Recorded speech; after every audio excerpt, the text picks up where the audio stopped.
Hey everybody. In this video, I'm going to give another example of recursive program correctness.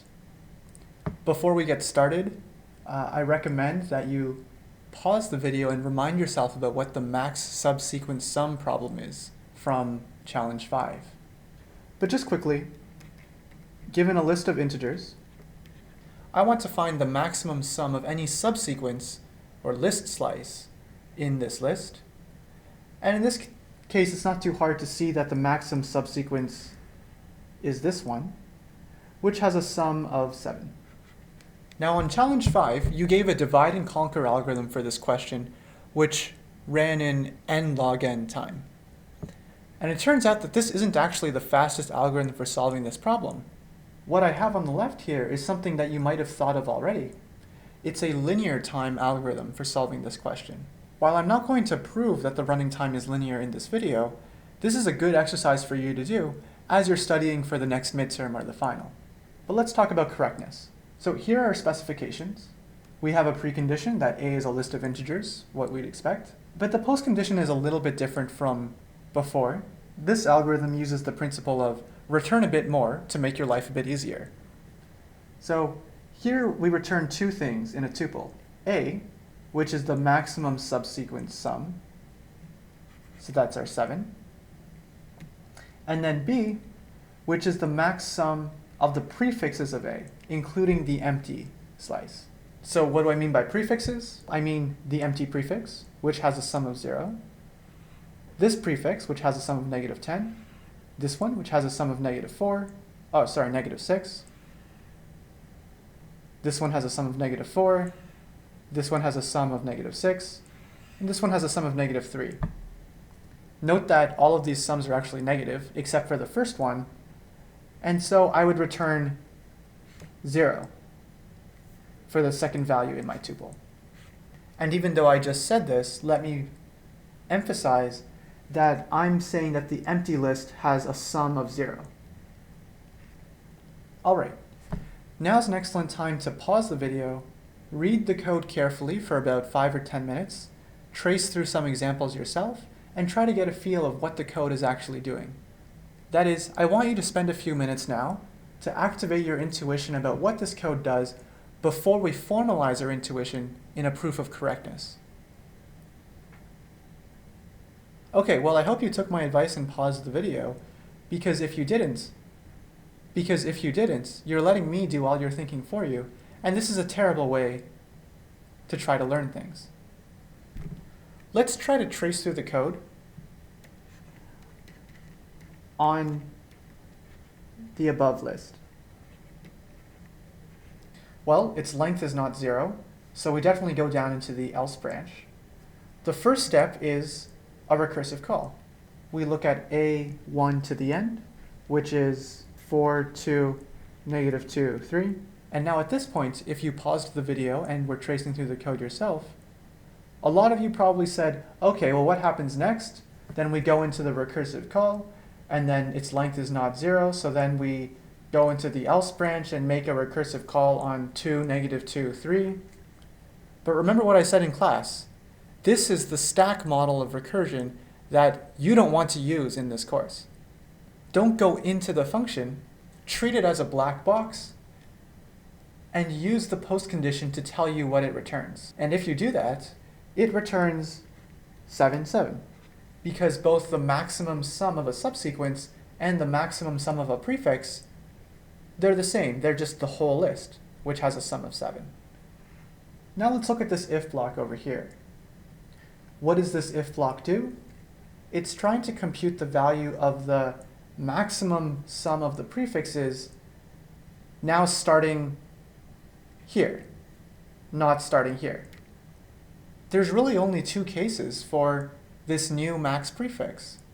Either you're going to consider the empty prefix, which is what happens in this case over here, or you're going to take a prefix which contains a 0 and then keeps on going for some prefix of the rest of the list. Because we know that for the rest of the list, the max prefix is just the whole list itself, which has a sum of 7, I would draw my picture like this and say that If I were to take negative 10 here, my best option would be to take negative 10 and then the rest of the list. Unfortunately, if I do that, this sum over here, that's negative 3, which is telling me that if I take negative 10, the best I can do is negative 3, which is worse than just taking the empty list. And so I go down to this case over here. In the next line, I really want to find my answer, the actual max subsequence sum. And again, there's two possibilities for this. There's the maximum subsequence sum that I found so far in the rest of the list, which, if you're going with this example, is really just 4, 2, negative 2, 3 with a maximum sum of 7. But there's a new possibility, which is the maximum prefix that I just calculated. This max so far, it only covers possible subsequences of these last 4 elements here, 4, 2, negative 2, 3. It doesn't cover the subsequences which start here and continue on. Luckily, that's exactly what new max prefix does. It's the biggest such sum. So I take the maximum of these two and set it to new max so far. We get that max so far is 7. New max prefix is 0. And so the max of 7 and 0 is indeed 7. And so when we return 7 and 0, which is exactly what we expected. Notice that as I was tracing through the code, I wasn't just talking about what the values of the variables were. I was talking about what the code was doing and why it was doing the things that it was doing.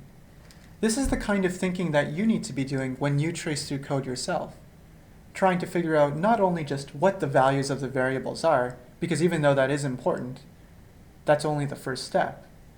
The real step is figuring out why the code is the way that it is. Why is it that we needed this if-else block here? Why is it that we needed a max here? This is actually pretty hard to do, and it's something you need to get practice in. But actually, code like this follows a simple recursive pattern, one that we've seen over and over again in this course. We took a list of size, say, k plus 1. We reduced it into a problem of size k, and applied some recursive reasoning to figure out how to get from this solution to a problem of size k to a problem of size k plus 1. That's what the code does. And this is the sort of inductive thinking that you've been doing all term long. Now, I'm not going to do a formal proof of correctness here, because this medium really isn't suited for that. But what I will do is draw some program paths.